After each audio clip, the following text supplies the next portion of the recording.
Hello everyone, service English classes में आप सभी लोगों का स्वागत है।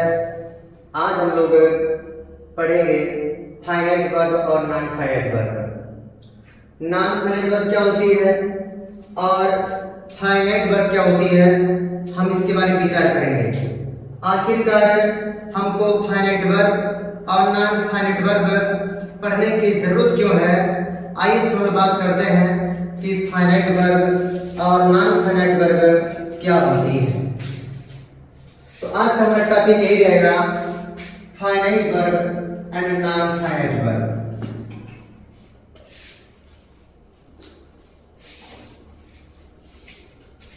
Finite verb and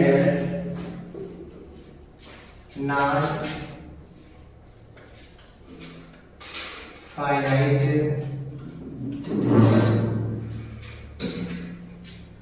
verb and non finite verb.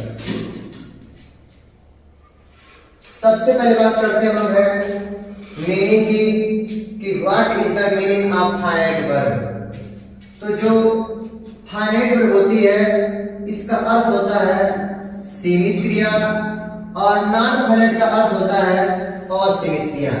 खैर हमको इस नाम से हमको कोई लेना देना नहीं है, नाम से हमारा कोई तात्पर्य नहीं है।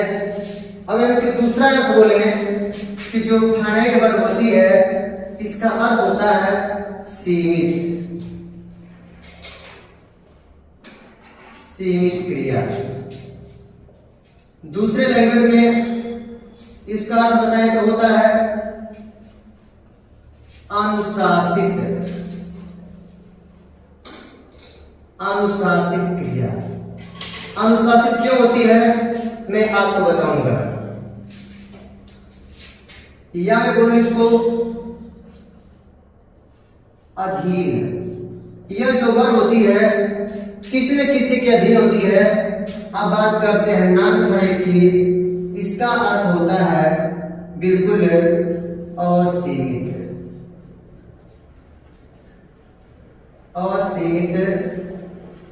क्रिया, या इसको कह सकते हैं बिल्कुल स्वतंत्र क्रिया, या इसको बिल्कुल आजाद। जिसके नाम से एक कन्फर्म है। अनुशासित मतलब होता है जो किसी के द्वारा शासित हो, अर्थात किसी का उसका अधिकार रहेगा तो उस अधिकार रखने वाले व्यक्ति के अनुसार इसको चलना पड़ेगा। यह जो नॉन फाइनाइट वर्ब होती है यह बिल्कुल स्वतंत्र होती है। तो आइए हम बात करते हैं इसके बारे में, फाइनाइट वर्ब और नॉन फाइनाइट वर्ब की डेफिनेशन की से बात करते हैं लोग।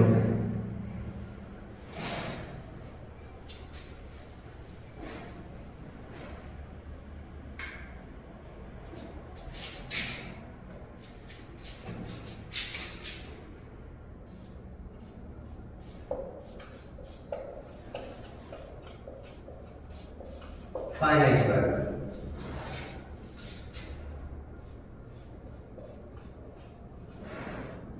a verb that changes its form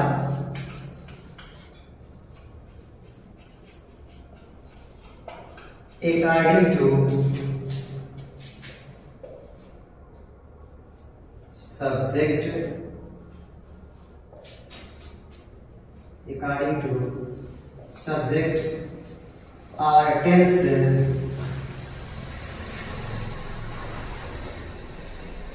is called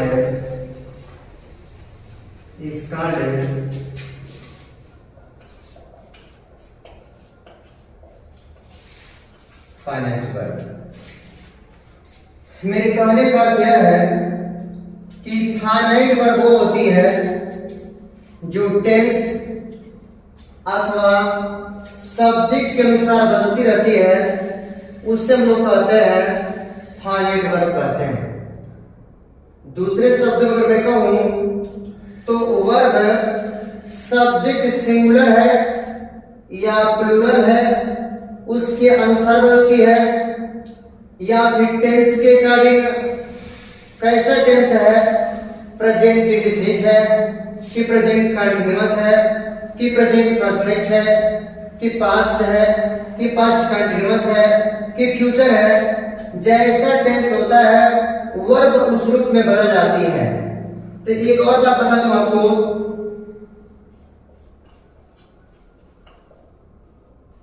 there are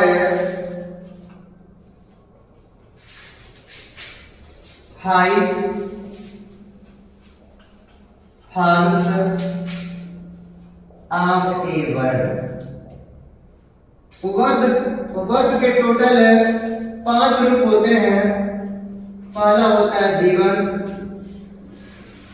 दूसरा V2, तीसरा V3, चौथा V4 और पांचवा होता है आपका V5।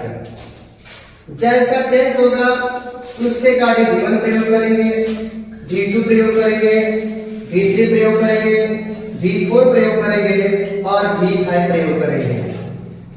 तो वो वर्ब जो कभी V1 में होगी, कभी V2 में होगी, कभी V3 में होगी, कभी V4 या कभी V5 में होगी, उस वर्ब को बोले हम लोग फाइनाइट वर्ब।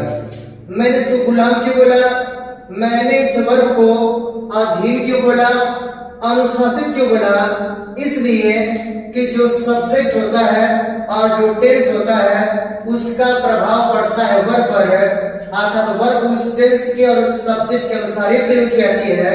अतः मैंने से बोला कि जो वर्ब किसी के अधीन होती है, किसी के गुलाम होती है, किसी के द्वारा अनुशासित होती है, किसी के द्वारा संचालित होती है, उस वर्ब को हम लोग कहते हैं फाइनाइट वर्ब।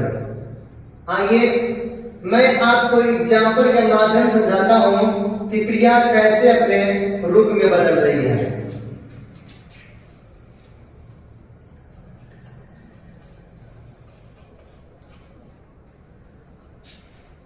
सबसे पहले मैं सब्जेक्ट लेता हूं, सिंगुलर सब्जेक्ट लेता हूं और मैं उसके साथ वर्ब का प्रयोग करता हूं, प्रेजेंट की बात करता हूं। सी goes, go, going,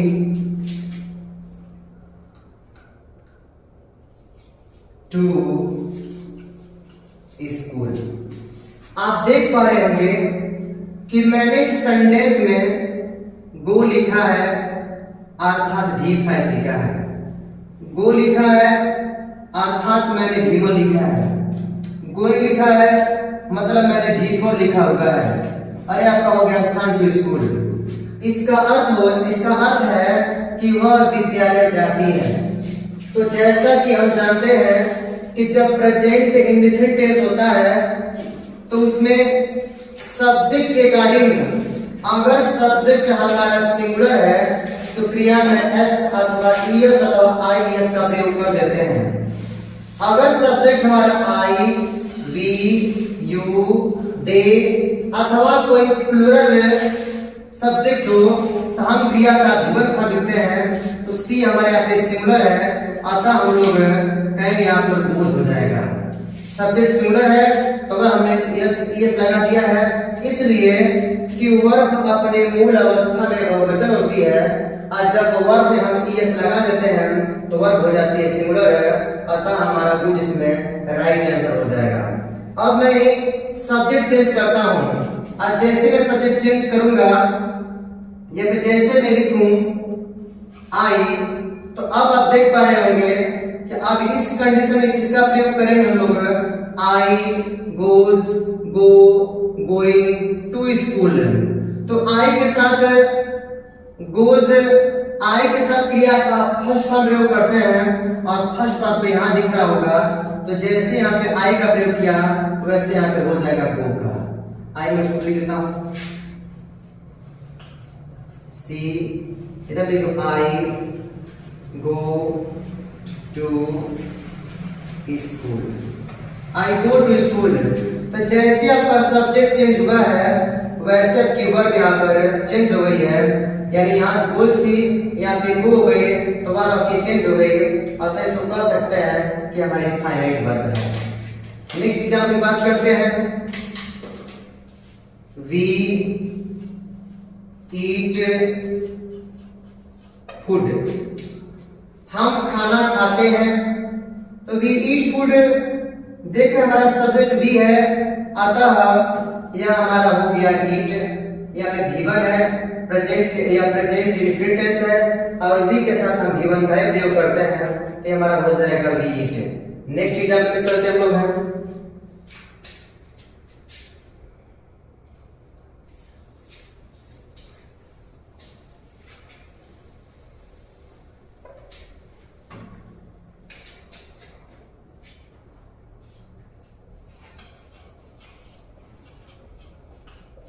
They went to temple. They went to temple. अब आप यहाँ पे देख पा रहे होंगे, they miss went miss गए मंदिर, अर्थात वे मंदिर गए। तो आप देख पा रहे हैं यहाँ पे V2 का प्रयोग हुआ है। तो आपको बताया है कि जब वर्ब कभी V2 में हो जाए, कभी V3 में हो जाए, कभी V1 में हो जाए, अतः पांचों रूपों में से कभी कभी बदलती रहती है, उसे बोलते हैं हम लोग हैं फाइनाइट वर्ब। मैं कह दूं you and I R playing cricket, मैं और तुम क्रिकेट खेल रहे हैं। तो अब आप यहाँ पे देख पा रहे होंगे कि यहाँ पे आ गया आपका क्या V4 और यहाँ पे आ गया क्या आपका R। तो जैसे कि जानते हैं, अगर बस I होता तो हम M का प्रयोग करते हैं, U होता तो हम R का प्रयोग करते हैं, लेकिन जब U एंड I दिया हुआ है, इसलिए हमने यहाँ पे R का प्रयोग किया है। V4 का प्रयोग किया, यहाँ पे R का प्रयोग किया, तो हम कह सकते हैं यहाँ पे वर्ब किस में हो गई, V4 में हो गई। नेक्स्ट बात करते हैं। I was invited to tea. I was invited to tea, मतलब मुझे चाय पर बुलाया गया। तो आप देख पा रहे होंगे यह पास्ट टेंस है, और पास्ट टेंस का पैसिव वॉइस है यहाँ पे देख रहे हो, यह V3 है, और V3 इसलिए है क्योंकि सेंटेंस पैसिव वॉइस में है, अतः ये हमारी फाइनाइट वर्ब हो जाएगी। अब चलते हम लोग हैं नॉन फाइनाइट में। नॉन फाइनाइट वर्ब क्या होती है?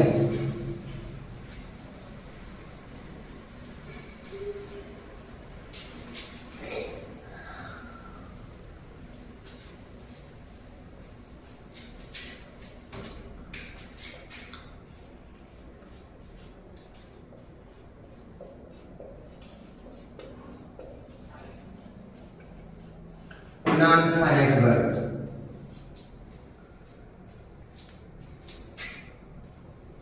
a non-finite verb is a verb that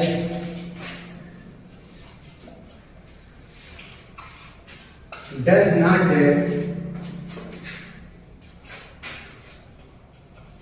change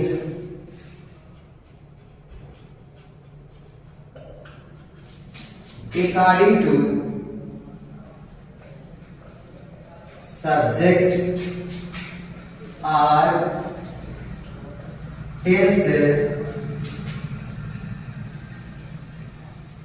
We call it non-finite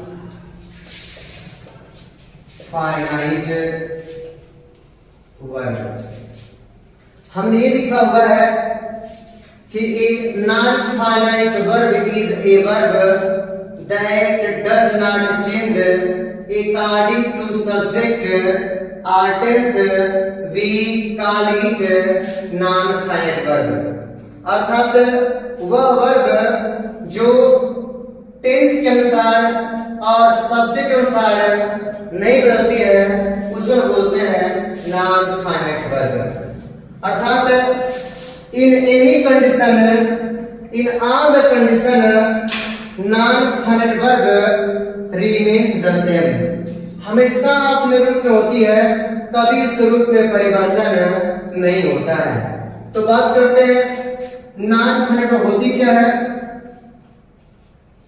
non finite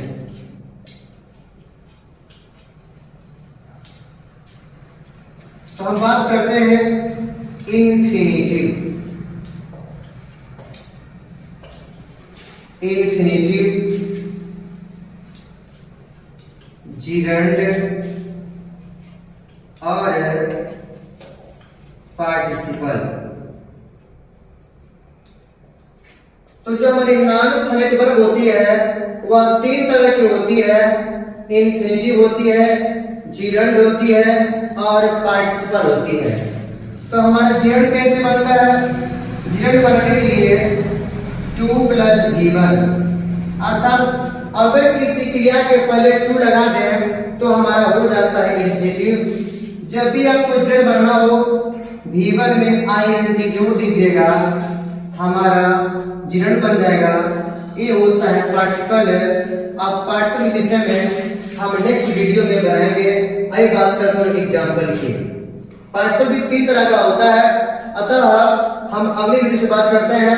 अब आगे बात करते हैं लोग है नॉन फाइनाइट वर्ब के कुछ example.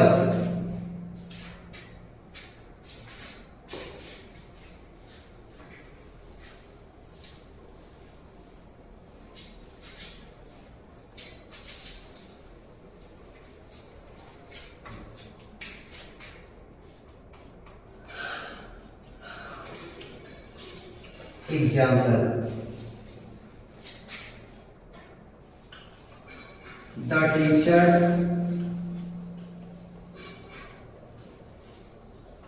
wants to teach us. The teacher wants to teach us. अध्यापक हम लोगों को पढ़ाना चाहते हैं। तो आप देख पा रहे होंगे कि हमारा सब्जेक्ट द टीचर है और जो वर्ब हमारी है वांट्स, ये बदली होते किस रूप में? v5 में। तो आपको बताया हूं कि जो वर्ब कभी v1 में, v2 में, v3 में, v4, v5 में होती है वो फाइनाइट वर्ब होती है। जो कभी बदलती नहीं है वो होती है नॉन फाइनाइट। नेक्स्ट चीज मैं लिख कर दिखाता हूं कौन नहीं बदल रही है। We eat food to live. We eat food to live. हम भोजन जीने के लिए करते हैं, अर्थात हम जीने के लिए खाना खाते हैं। तब देख रहे यहाँ पर आया आपको क्या? v1। फिर मैं कहूँ she wished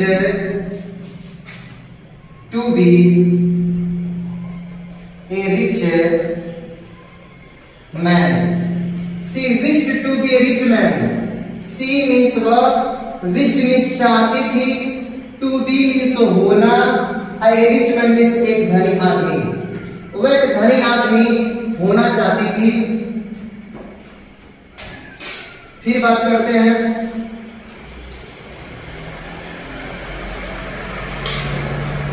they will go to Agra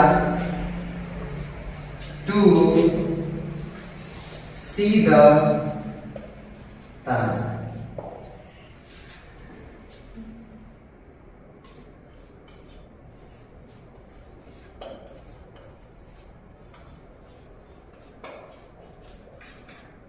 To see is to believe.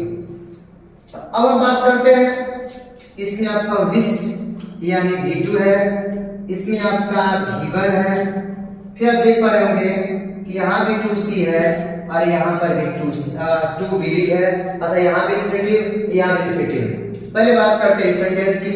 तो the teacher wants to teach us. आप देख पा रहे होंगे कि यहाँ पे टू टीच है, ये बिल्कुल बदल नहीं है, ये आपका हो जाएगा नॉन फाइनाइट वर्ब। ठीक वैसे चाहे कोई भी सब्जेक्ट यहाँ पे वी है तो बी टू लिव रहेगा, आई रहेगा तो बी टू लिव रहेगा, जैसे मैं लगाऊं सी, अगर सी लगाऊंगा तो इट्स हो जाएगा, लेकिन टू लिव बिल्कुल जो का जो रहेगा ये भी आपका हो जाएगा नॉन फाइनाइट वर्ब। ये भी आपका हो जाएगा नॉन फाइनाइट वर्ब। यहां पर भी है they will go to Agra to see the Taj. To see आप बताएं कि जब कभी V1 के प्रेजेंट टू लगा देते हैं हमारा बन जाता है इंफिनिटिव, ये भी हमारा हो जाएगा जो इंफिनिटिव है उसे बोलते हैं लोग नॉन फाइनाइट। इसमें आता है टू सीज टू बिलीव। तो मैं आपको बता दूं कि जो इंफिनिटिव होता है किसी सेंटेंस का सब्जेक्ट भी हो सकता है और किसी सेंटेंस का कंप्लीमेंट भी हो सकता है। तो यहाँ पर देख रहे हैं सब्जेक्ट है लेकिन ये भी आपका है इंफिनिटिव, अर्थात इसको कहते हैं नॉन फाइनाइट। जो किस तरह प्रयोग किया गया है, यह प्रयोग किया गया आपका सब्जेक्ट की तरह। और जो टू बिलीव है ये भी आपका इंफिनिटिव है लेकिन इसका प्रयोग हुआ है कंप्लीमेंट की तरह। कंप्लीमेंट के बारे में मैंने अपने पिछली वीडियो में बता दिया है क्या कंप्लीमेंट होता है। ये तो हो गया इंफिनिटिव। अब बात करते हैं जिरंड की।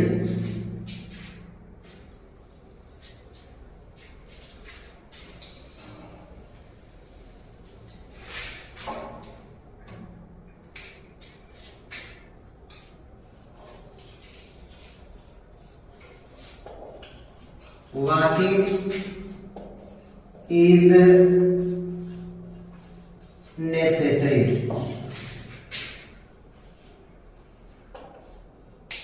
I like playing.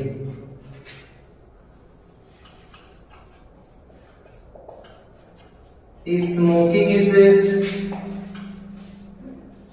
injurious.